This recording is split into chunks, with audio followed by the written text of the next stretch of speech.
Happy Friday. The weekend is here. We made it through another week. Awesome feeling to make it to the weekend. Welcome to Fearless with Jason Whitlock. I am Jason Whitlock, the host of Fearless with Jason Whitlock. And, there's no other choice but on a Friday to celebrate the weekend. We must stick the landing. We must have an incredible show on Friday. And we've cooked up something we think is incredible. I'm going to go off the cuff and start a fire. And then I'm going to bring in Steve Kim and TJ Moe to fan those flames of that fire. We're going to hear from Tennessee politician Tom Leatherwood, who has promoted and put forth the common law marriage bill that the Democrats have spun into some national story of it allegedly legalizing underage marriage. We'll ask Tom Leatherwood directly, hey, get what you're trying to do with the common law marriage thing. One man, one woman, but why not just include the age portion in there that's commonplace in Tennessee and just, take this controversy away. We'll ask Tom Leatherwood about that. And then Uncle Jimmy will be here to help us with our approval rating, and that'll be our show. The fire is going to be about Disney and sports. And I'm going to try to tie all this together off the top of my head. I got a few notes here written in my laptop that I'll refer to from time to time, but mostly it's just going to be me and you and me trying to package together what's going on in sports culture and attach it to what's going on in American society and the culture overall. And then I'm going to bring TJ Moe and Steve Kim in to talk about it. And just let me get the ball rolling. I'm going to start here as I try to unpack this.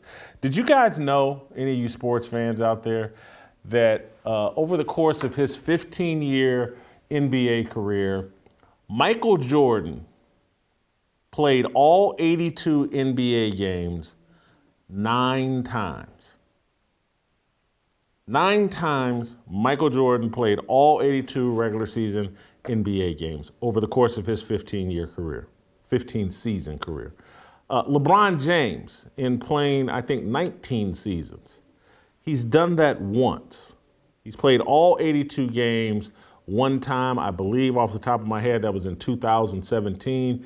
He played all 82 games. Other than that, it's been load management here, injury there, rest here.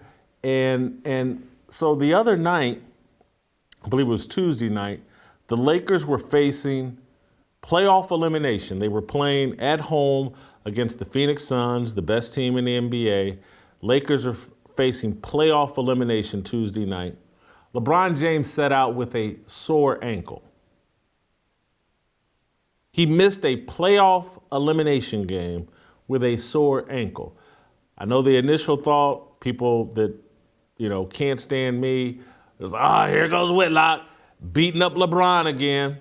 I'm not bringing this up to beat up LeBron. I'm not trying to denigrate LeBron James with this anecdote. I'm just speaking facts about a cultural shift in basketball. Michael Jordan, the best player perhaps of all time in the NBA, took great pride in playing all 82 regular season games. There were like 3 other times he played 80 or more. Most of his career, including his final season with the Washington Wizards at age 39, Michael Jordan played all 82 games. He was a reflection of that era and how important competition was to his era of basketball players. LeBron James is the greatest player of the post-Jordan era. I'm not trying to denigrate him, but he's also a symbol of where NBA culture and sports culture has gone. Competition has been de-emphasized. Having the greatest competitive fire is not as important as it used to be. And it's easy to say, oh, players have just gone soft. It's all about money. They're just not built like Michael Jordan and the guys from that era. The whole thing's gone soft and LeBron's a wimp. That's not what I'm arguing. I'm arguing that there has been a cultural shift and something has been done to the culture to shift it so that the sports world is less competitive and more soft. Or is it softer? I don't know if it's more, it's probably softer. The sports world is softer. And I say, and what this conversation is about today is that Disney is the reason sports culture has gone soft. In 1996, Disney acquired ABC and ESPN. They took over the worldwide leader in sports. Disney did in 1996. Jordan's heyday in the NBA ended, I think, in 1998. So at the tail end of Jordan's dominance of the NBA, his second three-peat with the Chicago Bulls, here comes Disney in to take over the worldwide leader in sports, ESPN. And at the time, no one thought much about it. No one knew the significance of it. But I think here in 2022, it should be becoming quite apparent that when Disney takes over an industry, it's going to significantly change that industry. And Disney's acquisition of ESPN was an acquisition of the sports world and Disney's influence on the sports world. And so just to put this all in further perspective, 2 years before, in 1994, Disney tried to acquire NBC and failed. NBC at the time had the NBA contract. Bob Costas, Ahmad Rashad, Isaiah Tyler. NBC was in partnership with the NBA at the time that Disney tried to acquire NBC and failed in 1994. They turn around two years later, take over ABC and therefore ESPN. 6 years after acquiring ESPN and ABC, Disney bought the rights to the NBA. Disney, again, a global corporation with a global vision, wanted to get involved in America's most global sports, basketball. And so Disney, immediately after getting ESPN and ABC, they go out and buy the NBA in 2002. 1 year later, LeBron James enters the NBA. And so LeBron James, entering the NBA in 2003, he enters a league that is in bed with Disney and enters a league that has a global vision, and he has bought all into it with Nike and everything else. And LeBron James is part of a strategy that Disney has for sports, particularly basketball, to promote the values most important to Disney. So now I'm going to transition and take a little break from the sports aspect of this. And then now let's just discuss and evaluate Disney's agenda, unrelated to sports, that is becoming very widely known and accepted. It's being unmasked that Disney has an agenda as it relates to grooming and grooming kids. And so any of you that have been paying attention to social media and the media space have been watching this conversation about grooming play out all over social media. And so maybe there's some of you, because someone asked me the other day over social media, what is grooming? And because the word groomers and grooming is being used a lot over social media, it's being talked about, and people on the left are very defensive about this charge that they're groomers, and some people don't know.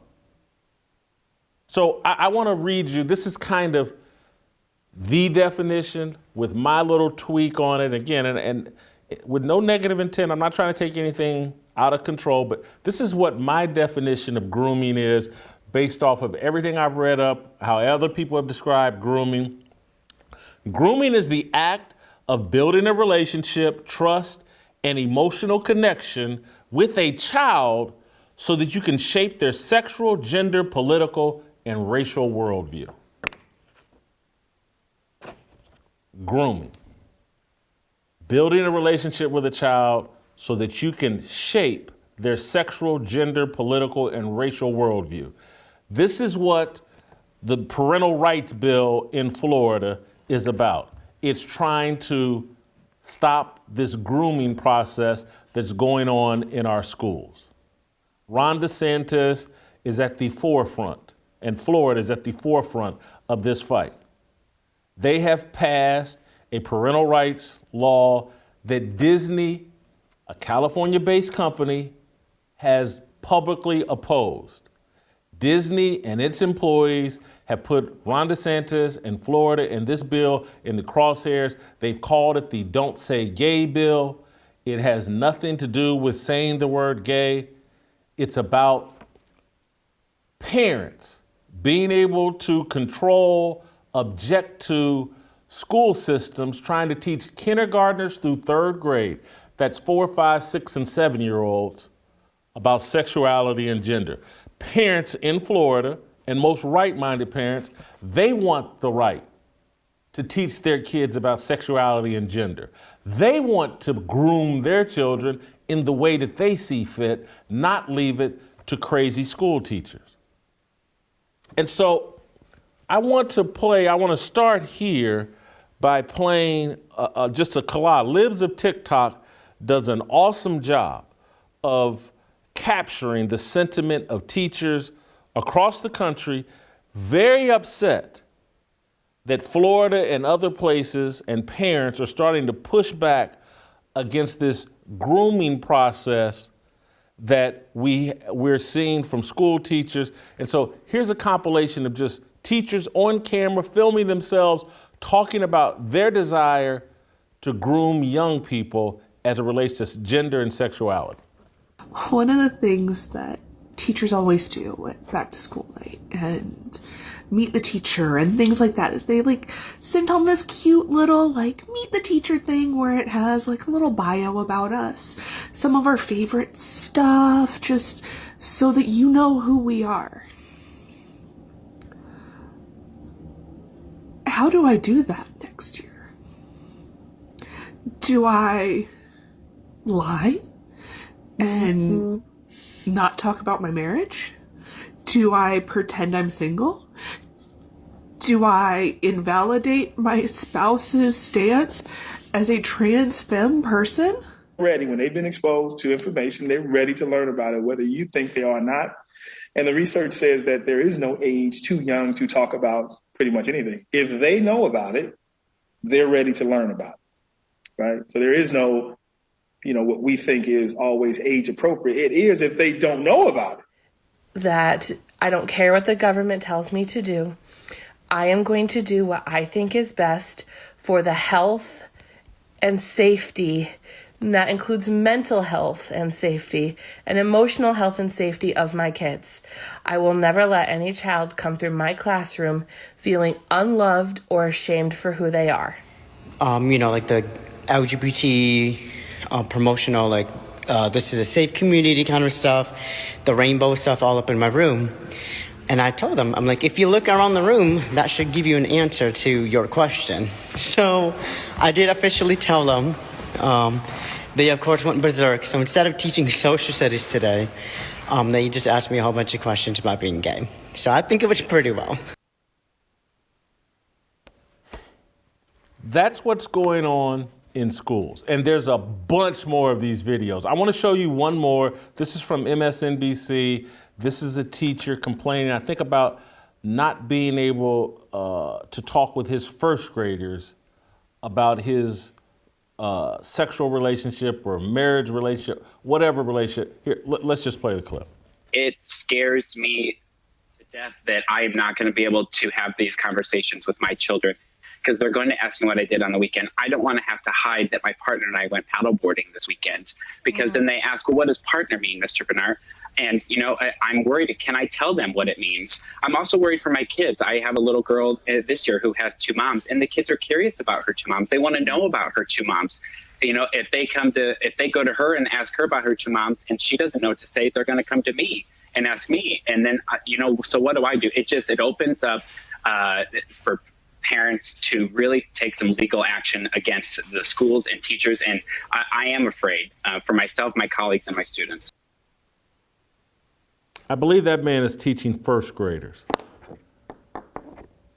That was a collage. That was 5 groomers, basically. They want to groom your kids in their beliefs about sexuality and gender. I'm not objecting to their beliefs about sexuality and gender. I don't think it's their job, their role to groom other people's kids on sexuality and gender. Teach math, teach English, teach gym class, teach history, teach accounting. Sexuality and gender should be left to the parents, in my view. And I think a view of a lot of parents in Florida and across the country. But there's this whole grooming thing that has taken hold in the educational system.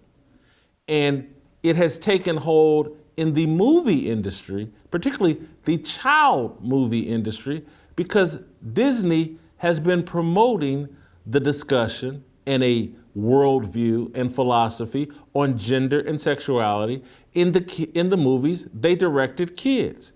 And now here in 2022, they've become more confident about talking about their desires openly. Disney has been imposing its worldview on sexuality and gender on kids for years through their movies, and they intend to not do it in a sneaky fashion anymore. They're talking publicly about their desires, about what they've been doing in a sneaky, subtle version, and now they're going to become more overt. Let's play 2 clips back to back from Disney executives, Disney employees, talking about what they intend to do with their movies and imposing their culture. I'm here as a mother of 2 queer children, actually, one transgender child and one pansexual child, and also as a leader. We have many, many, many LGBTQIA characters in our stories, and yet we don't have enough leads and narratives in which gay characters just get to be characters. I heard things like, they won't let you show this at a Disney show. And I'm like, okay. So I was a little sus when I started. But then my experience was bafflingly the opposite of what I had heard. On my little pocket of Proud Family Disney TVA, the showrunners were super welcoming. Meredith Roberts and our leadership over there has been so welcoming to my not at all secret gay agenda. And so I feel like I felt like it was, maybe it was that way in the past, but I guess something must have happened in the last, they're turning it around, they're going hard. And then all that momentum that I felt, that sense of, I don't have to be afraid to let's have these 2 characters kiss. Let's in the background. I was just wherever I could, just basically adding queerness to the. 2 more groomers. This is what Disney is. It is the worldwide leader in grooming. And people have been complaining about this. People have noticed this. Many of them shouted down, oh, you're conspiracy theorists, that we don't want to do anything to your kids. We're not trying to groom your kids in X, Y, and Z. Yes, you are. Yes, you are. And so Disney, again, a great, maybe the most powerful cultural influencer in America, perhaps on the planet.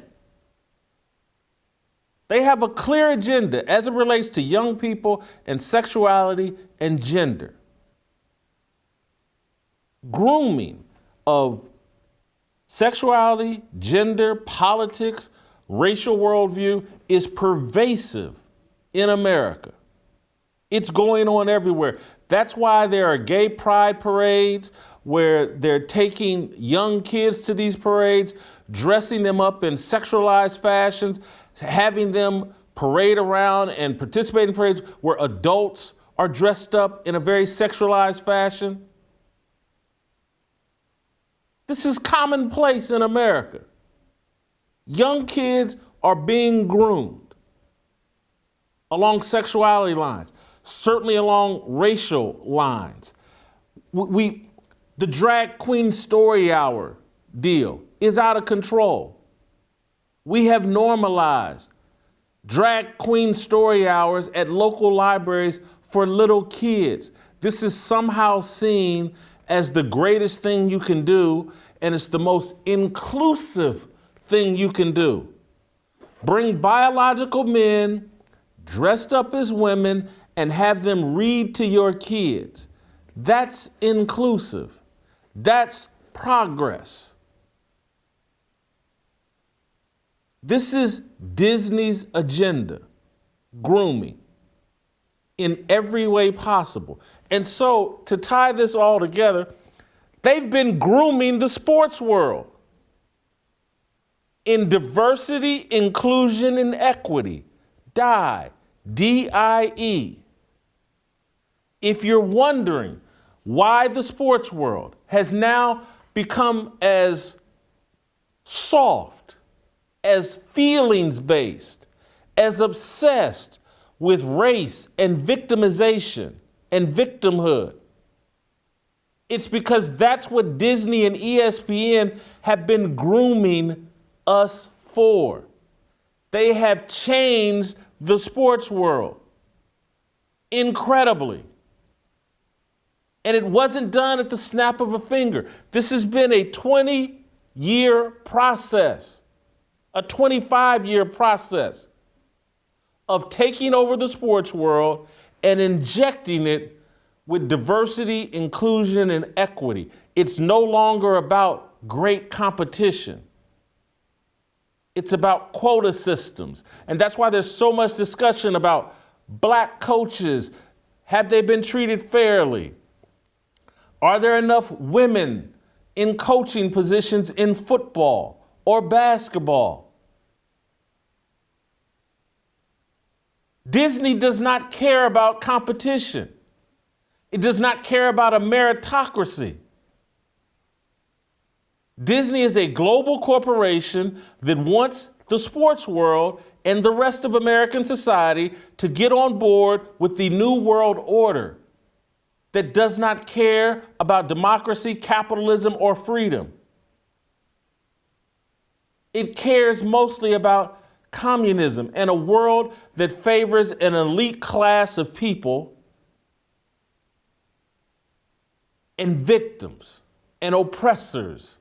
And that's why the entire conversation now about sports, and that's why so many idiots sit on ESPN and are placed out there as leaders of thought on race,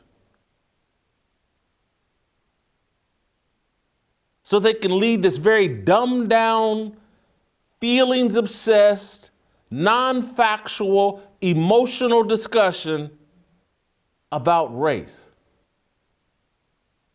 Oh, Brian Flores, he got fired from the Dolphins after 3 years. That's gotta be racism.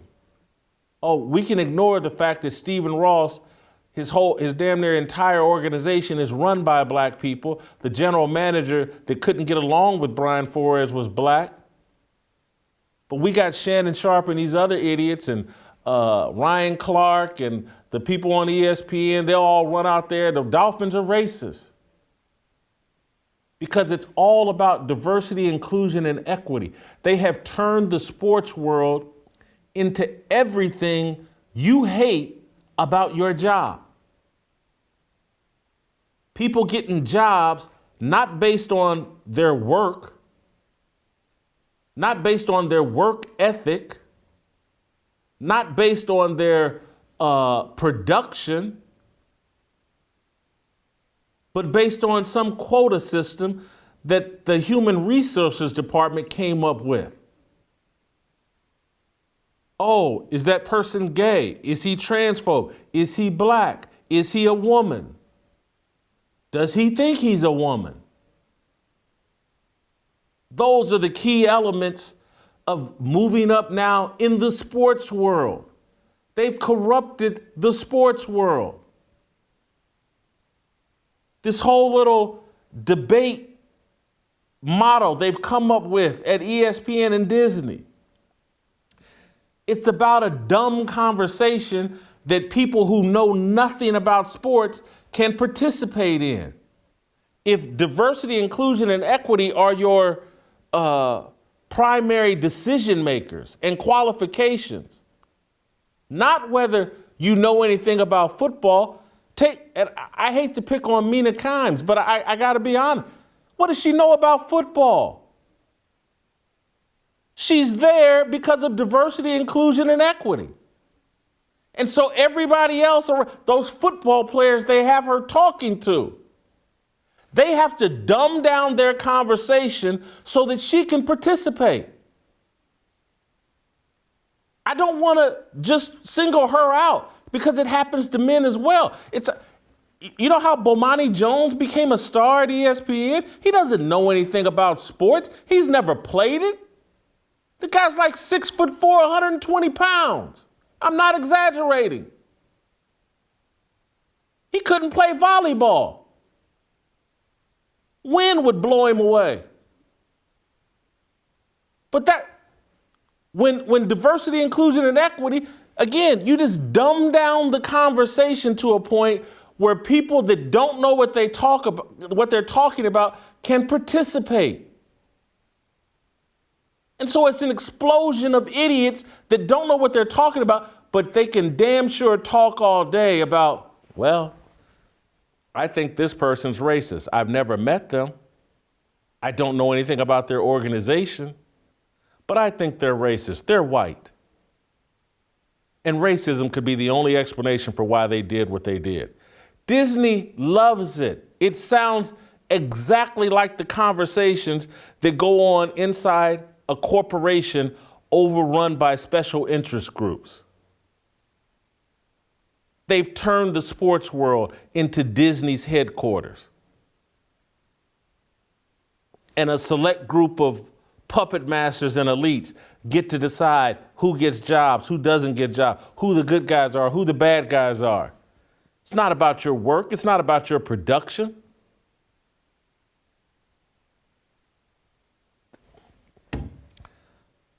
Disney has ruined the sports world. Everything. Oh, is the women's soccer team getting paid enough? Are they experiencing sexism? The WNBA. No one watches them. It loses $60 million a year, but why aren't these players flying private like NBA players? That's sexism.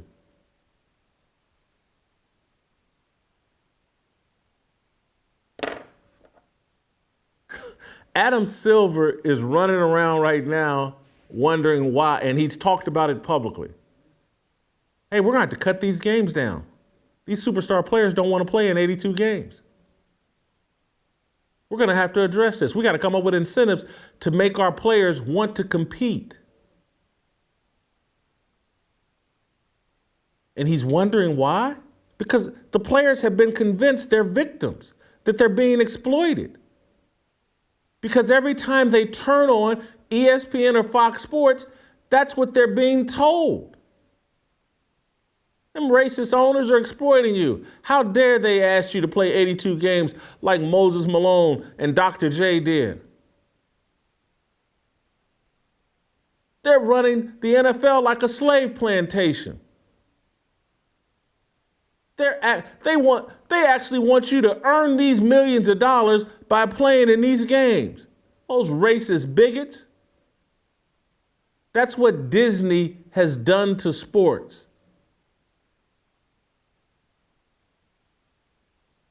Everybody in sports is now a victim. Sports used to be about champions and victors. Now it's about victims.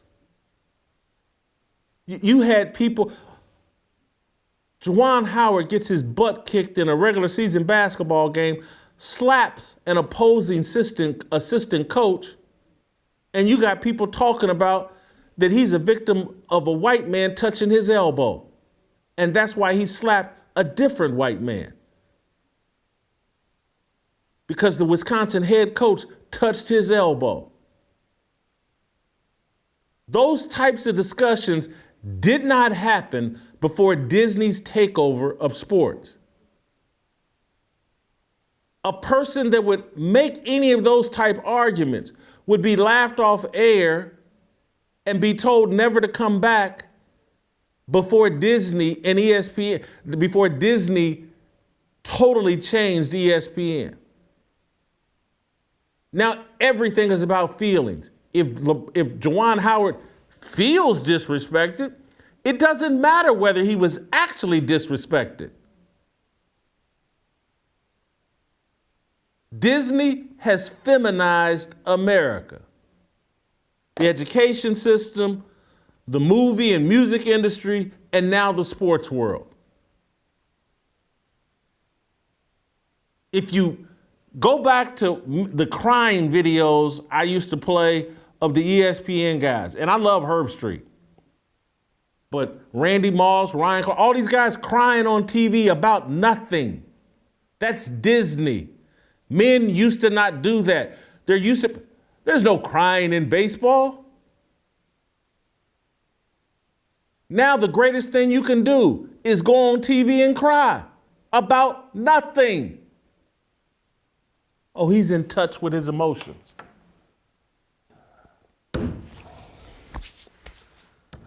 I think, and I apologize to TJ and Steve Moe, I didn't plan on going on for as long as I have, but I think I unpacked that. I think we're being groomed. The sports world is being groomed. No different than your 5-year-old in first grade or kindergarten or whatever they're in is being groomed. They're grooming us in the sports world as well. Before I go to TJ Moe, I want to briefly tell you about my great friends at Good Ranchers. You guys know I love Good Ranchers. You guys know how I feel about Good Ranchers. You guys know what you need to be doing. Good Ranchers is on your side, on your team. With all this inflation going on and the price of meat and the price of everything going up, you can go to goodranchers.com/fearless. You can lock in your price for beef, chicken, seafood, steaks, hamburgers, all kinds of stuff. You can lock it in and inflation-proof your price of meat, and you can buy 100% American source meat that supports American farmers and ranchers, meat that supports you, me, and what we believe in. Only, look, again, there's some simple things we can do to push back against this culture that's being overtaken by Disney and all these other satanic leftists. And one of the easiest things you can do is support companies like Good Ranchers that support you. You gotta eat. We all gotta eat. We're all gonna spend money on food. If you have an opportunity to spend it with a company that supports you and your worldview and your beliefs and traditional American values, only a traitor wouldn't do it. GoodRanchers.com/fearless. Use the promo code fearless. Get $30 off your next meat order. Do the smart thing. Support Good Ranchers. Support yourself. All right, when we come back, well, you know what? I don't even need to go anywhere. Isn't TJ Moe ready to roll? No? TJ, yeah, let's go out. Let's roll out to TJ Moe. I don't got to go nowhere. TJ. I don't even know where to start other than to say that Disney destruction of American culture extends beyond what it's doing to little kids in classrooms and at the movie theaters. It's ruined the sports world as well. And this has really come into focus for me over the last few months, where again, I think we overlook the significance of Disney's involvement, takeover of ESPN. I think that's absolutely right. One thing that came to mind when you were talking about the feminization of what is now business and the sports world too was the new Simone Biles Powerade commercial about the power of pause. And we're celebrating how awesome it is for you to sit out the Olympics when your country is counting on you the most. I mean, it is not. I think we've moved in a good way to where we should not be just crushing people in their hardest moment. We used to do that, but we certainly shouldn't be celebrating them failing us in that moment. And that's what we're doing. We're now celebrating failure. We are celebrating failure. We're feminizing, making everything about feelings. And as you and Glenn discussed yesterday, we are attacking businesses and the nuclear family. All of those things, masculinity, the nuclear family, small business, have held America together. That's what America was built on, and the godly principles that came with it.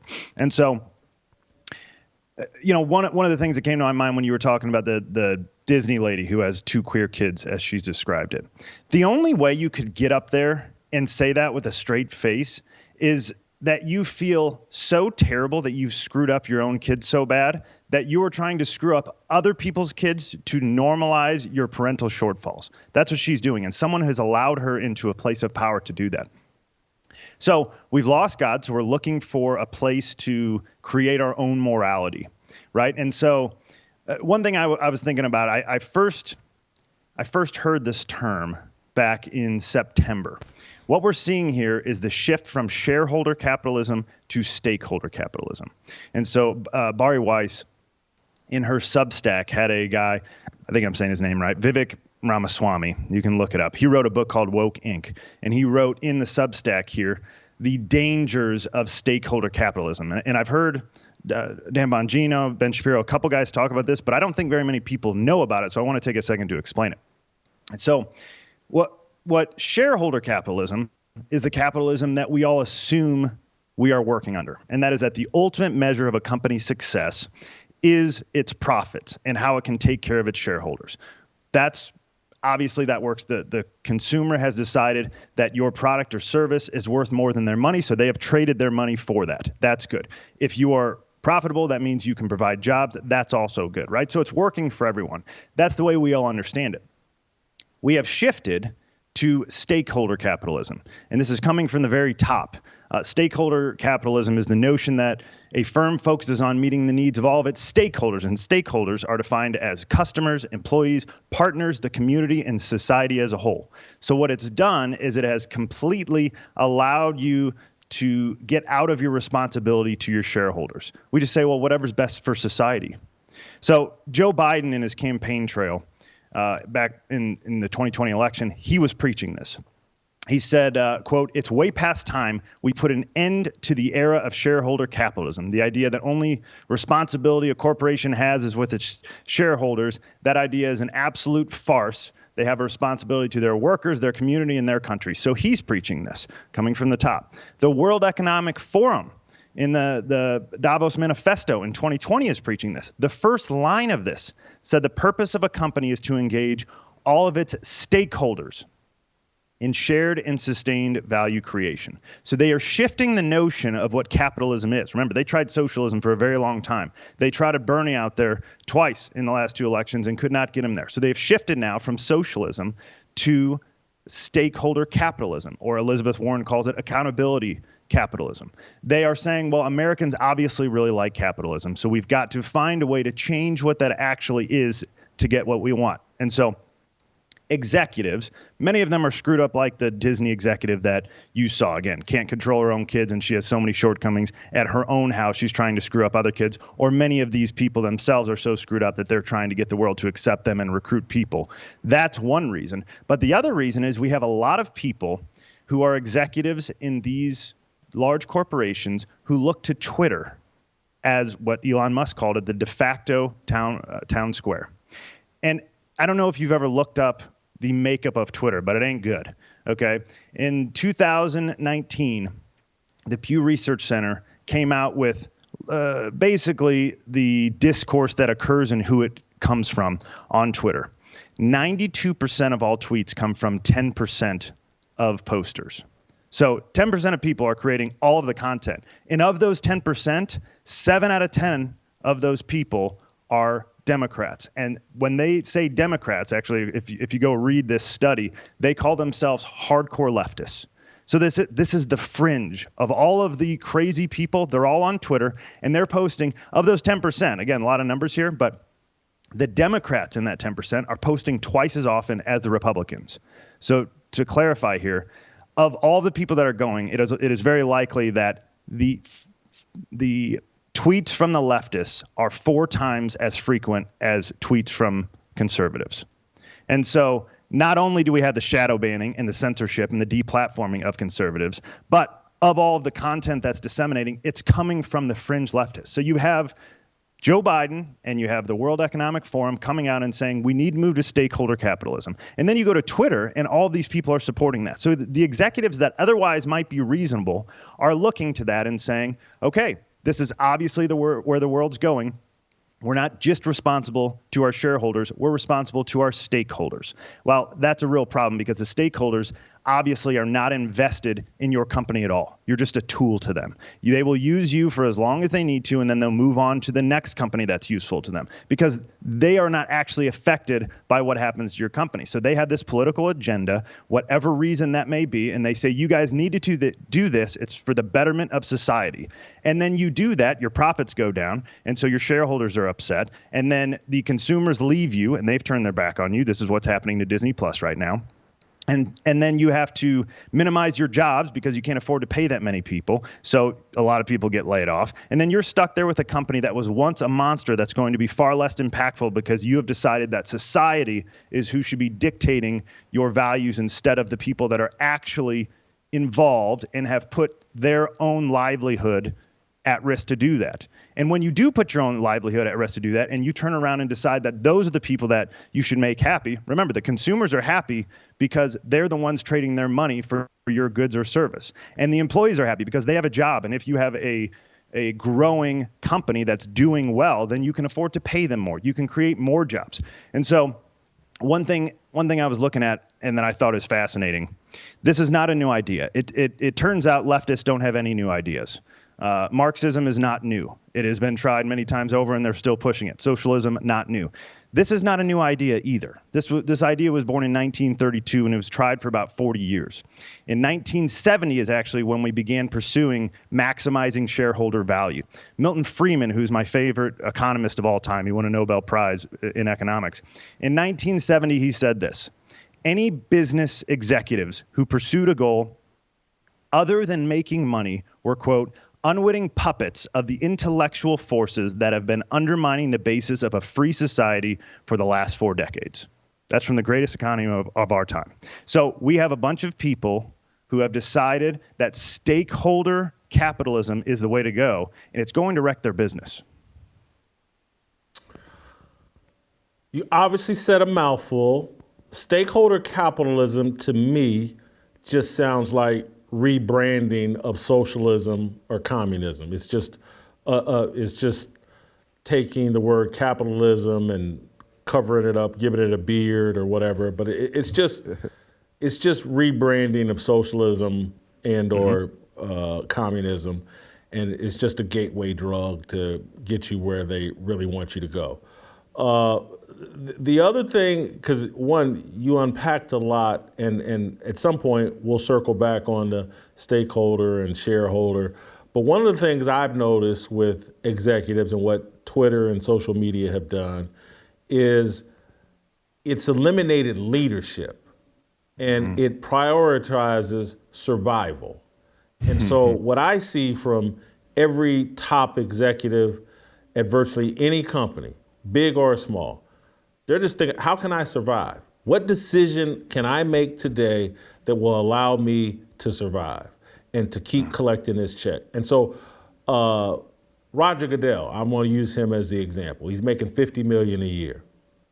His number one goal every day is, how can I continue to make $50 million a year? He's not thinking about, hey, how can I protect the sport of football, the NFL brand? How can I make this business stronger and stay true to the values it was founded on and made it great? Every decision he makes is about his own survival so that he can keep collecting that $50 million. And I see the same mentality with executives that make $300,000 is, what decision can I make to keep myself out of the Twitter crosshairs so that I can survive? Because they know that someone can ring up. Take what happened to Papa John. He's a personal friend of mine. John Schneider, Ball State graduate, friend of mine, built up Papa John's Pizza. They used social media and twisted some interaction he had with a public relations firm and ran him out of his own company. That's everybody's worst nightmare. You build up a company, make it, everything that Papa John's Pizza is, and they, on some BS, they ran him out of his own company using social media and some bought and paid for corporate media. And so everybody's in survival mode. And it's why the decisions and the moves that I made, I want to thrive. I'm willing to die in pursuit of thriving. And it's why I had to get away from the whole corporate landscape, because I just want to say the truth, speak the truth. And even when I'm wrong, in terms of, because I'll admit, like, oh, I'm wrong, and I'll pivot to a different truth if I'm shown better information or whatever. I just want that freedom, and I could care less about what social media has to say about me. But that is not the case of most people. And maybe one day I'll be in Roger Goodell's shoes making $50 million, and I'll capitulate on every issue as well to protect that 50. It's unlikely. It's highly unlikely. I've made a lot of decisions that have cost me money, and I'll probably continue to do that. But TJ, I got to go because I went too long. I want to get to the Korean Cosell next.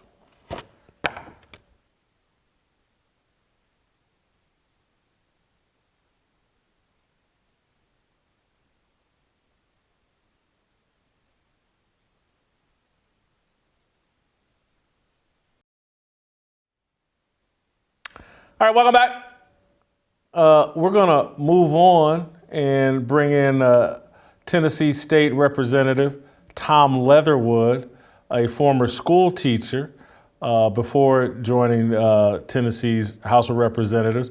Tom is from the Memphis area. He's the sponsor of a bill that has turned controversial. I hate to call it controversial, but it's a bill about common law marriage between one man and one woman.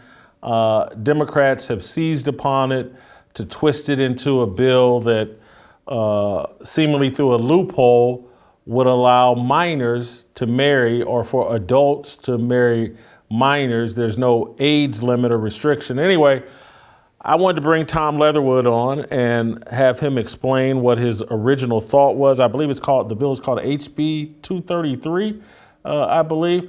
So Tom, welcome to the show. And please explain to us first, we'll start here. What was the point? What are you trying to accomplish with your common law marriage bill? First, thank you, Jason, for the opportunity to be on and try and clear up just all the misinformation that is just flying around out there. The dogs have definitely been released on me here, but that's just part of being in public life. First, this bill changes nothing in current Tennessee law regarding marriage, and it does not allow minors to get married. And in the version that I passed through subcommittee, it would not have allowed minors to get married because it forms a contract, and before they reach the age of consent or majority, they could not enter into this contract.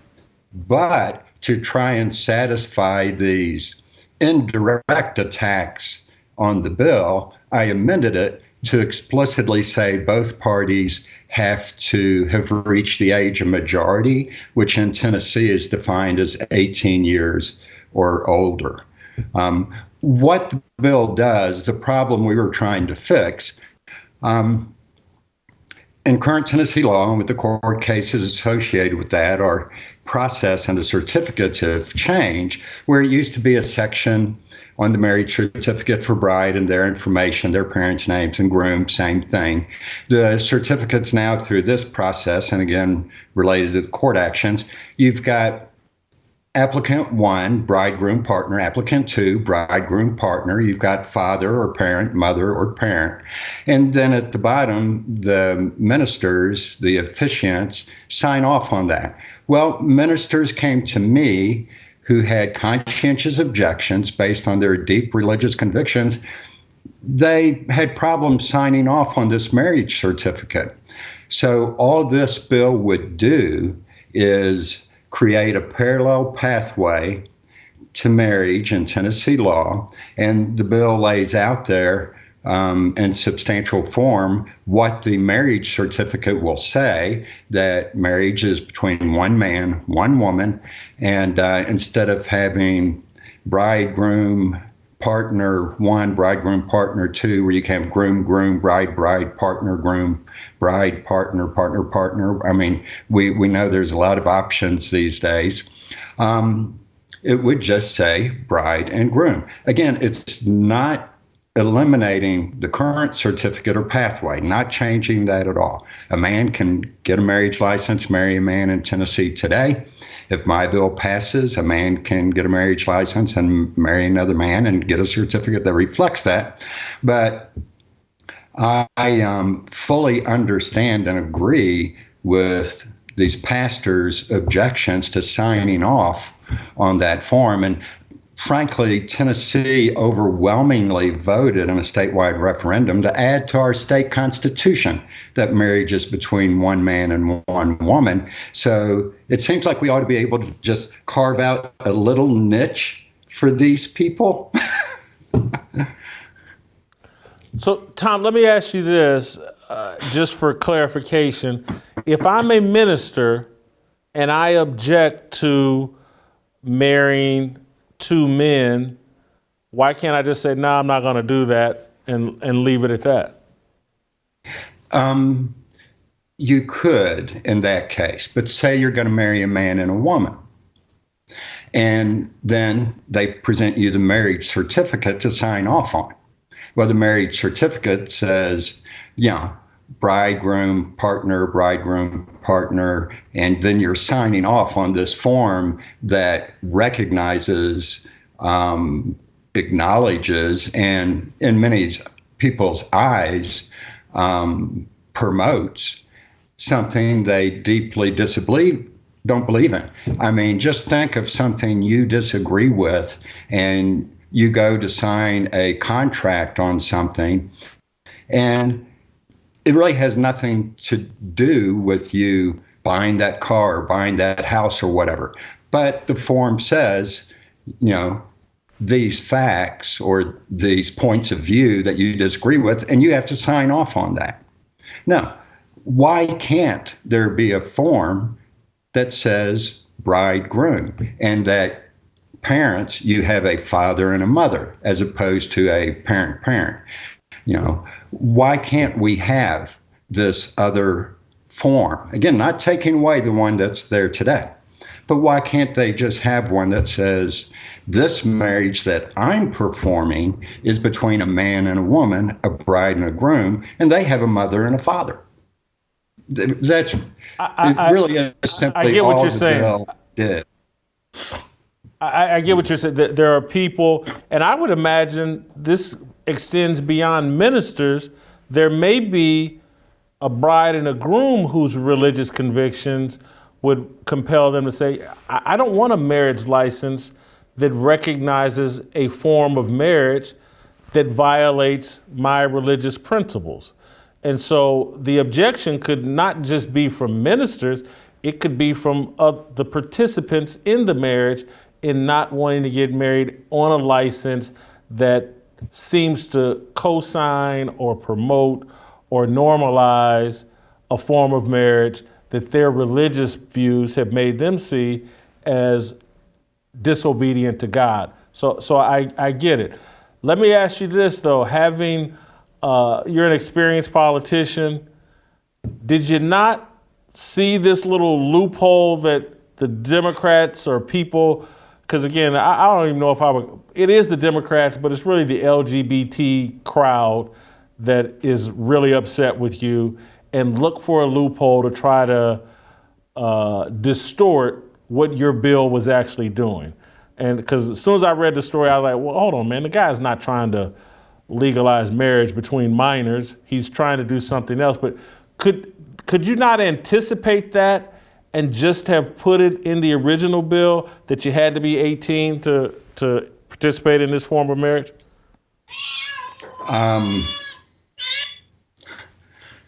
Sorry about that. I don't know if you could hear. I've got a cat ringtone on my phone. It just started ringing. Yeah.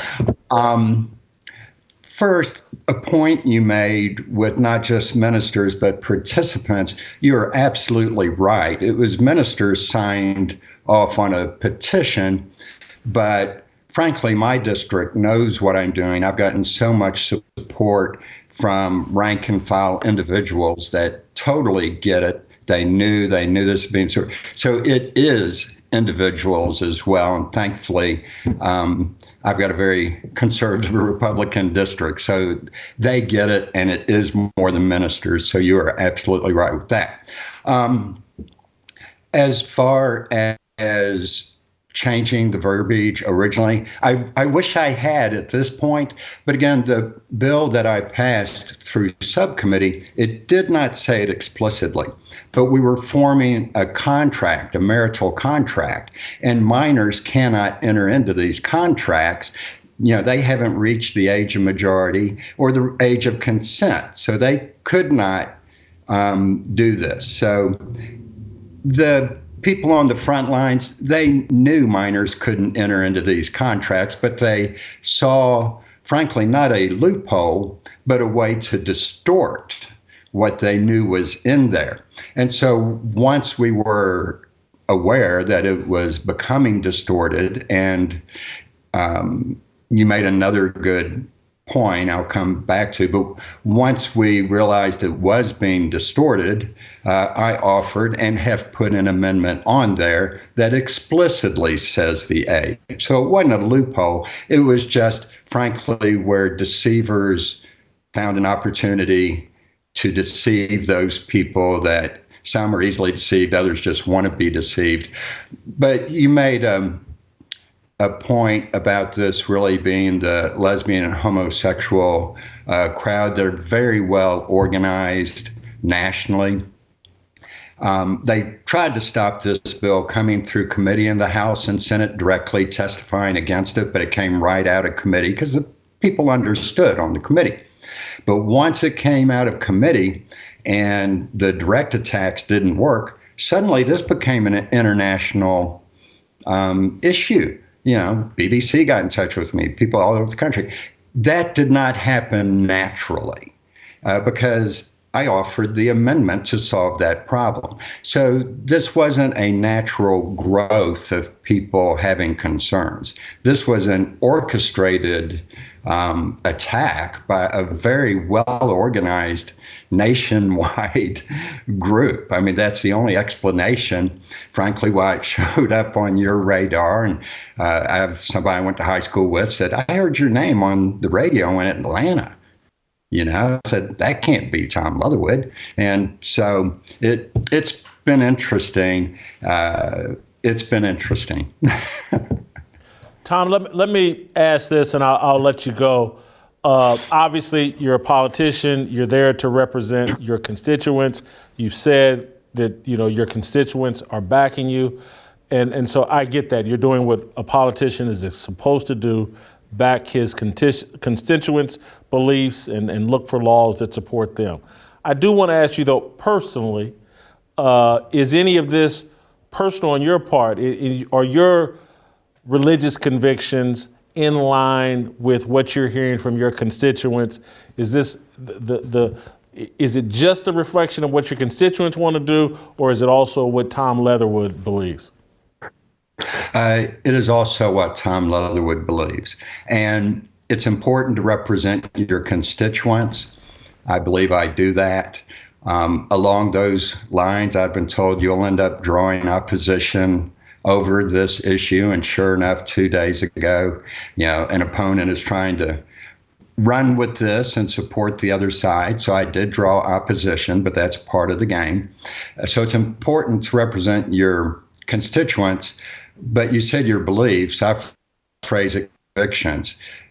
First and foremost, it's important for me to represent my convictions and then represent my constituents. And if my constituents don't like my convictions, the process is my opponent on this issue will win the election, and so be it. I'm at peace with that because, again, I feel like my final judgment comes after death, and that's the only one that I'm really concerned about in the long run. And as an example, I've told people if my district became 100% pro-choice, I'm still going to be pro-life because end of the day, I have to live with myself, my family, and answer to my God. And if I lose the election, so be it. There's life after elected office. Yes, there is. Hey, thank you, Mr. Leatherwood. We appreciate you taking the time and clarifying this issue for our audience. God bless you. Thank you for the opportunity. I really appreciate it. No worries. Get your Fearless Army swag at shopblazemedia.com/fearless. Uncle Jimmy will help us with our approval rating on Mickey Mouse and Disney. Next.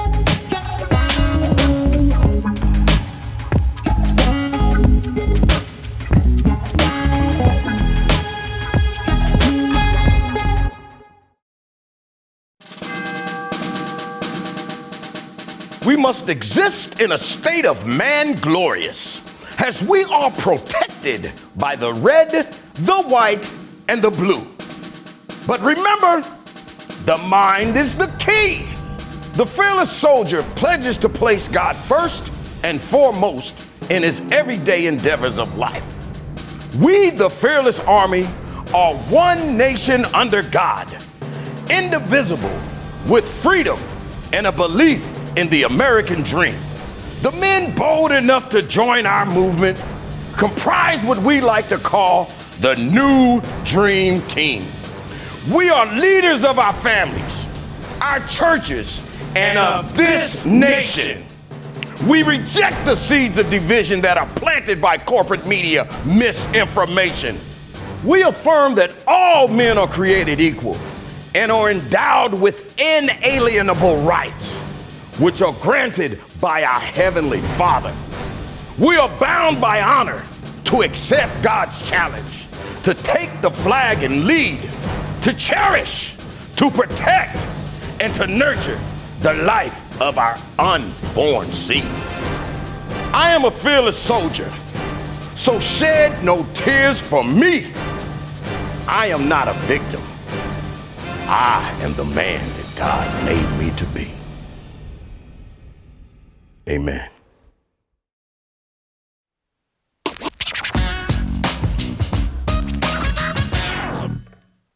All right, welcome back.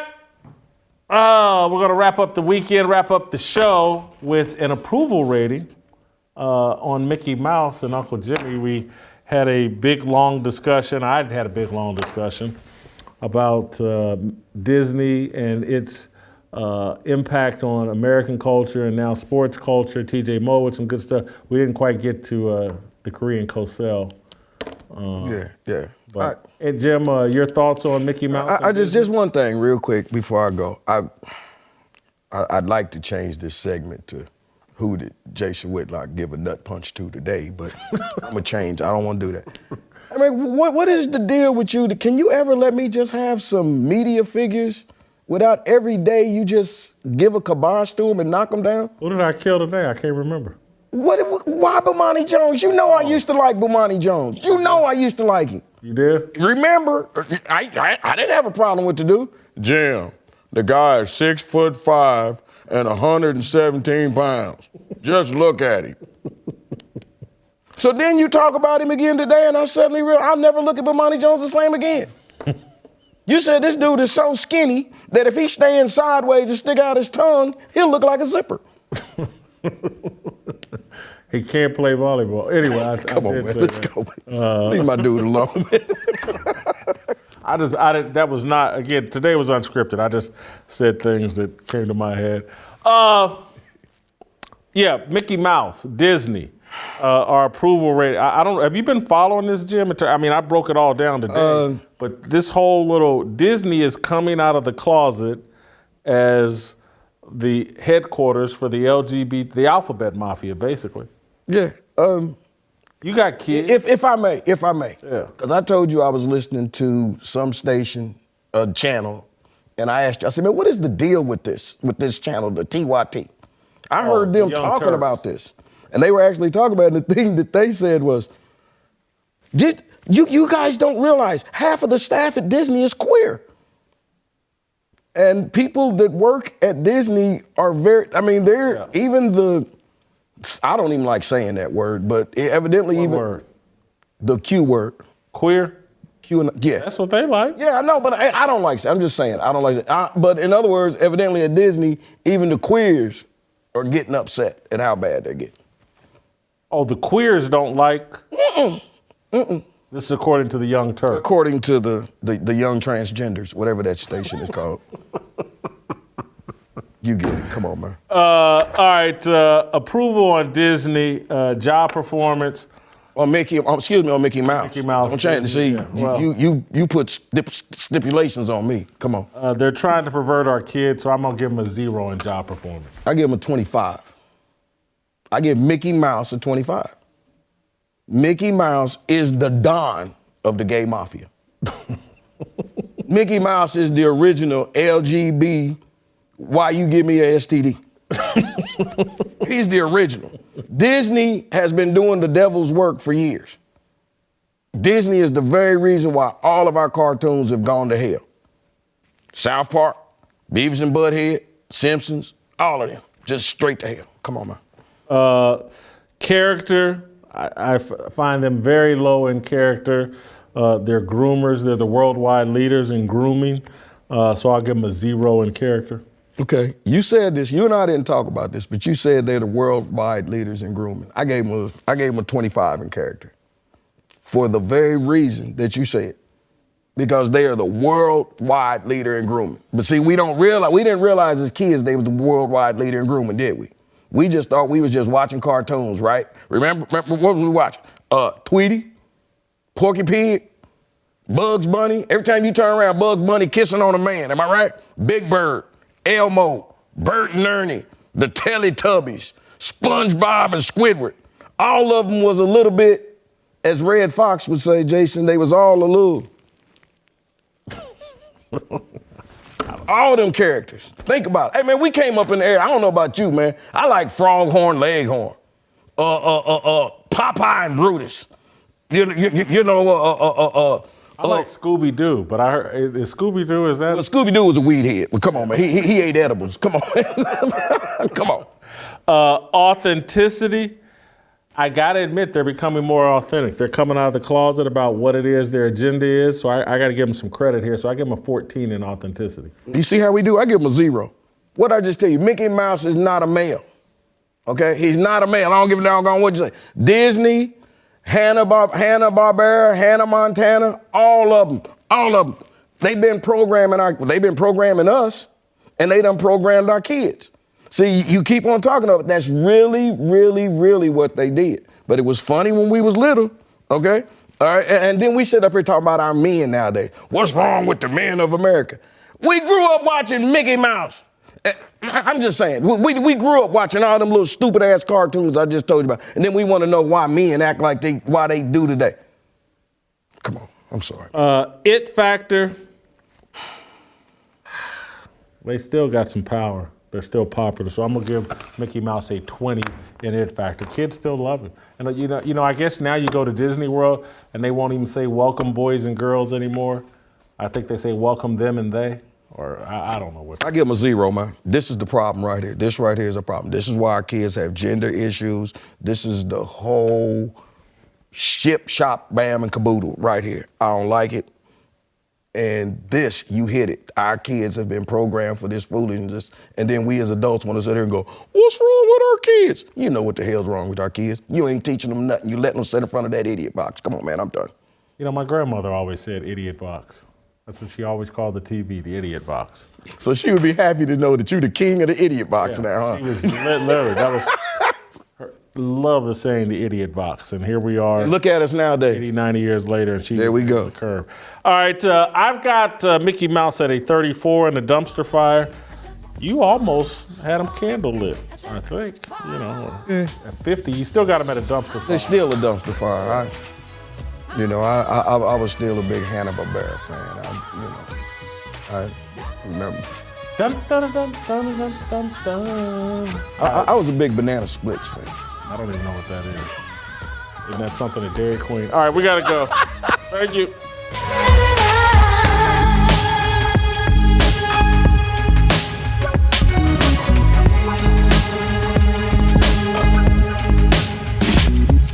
Looking for the right sign, looking like it's my time, feeling all kinds of free.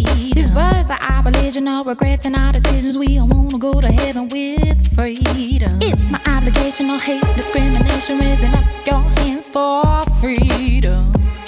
Raise up your hands for freedom. I wanna be, I just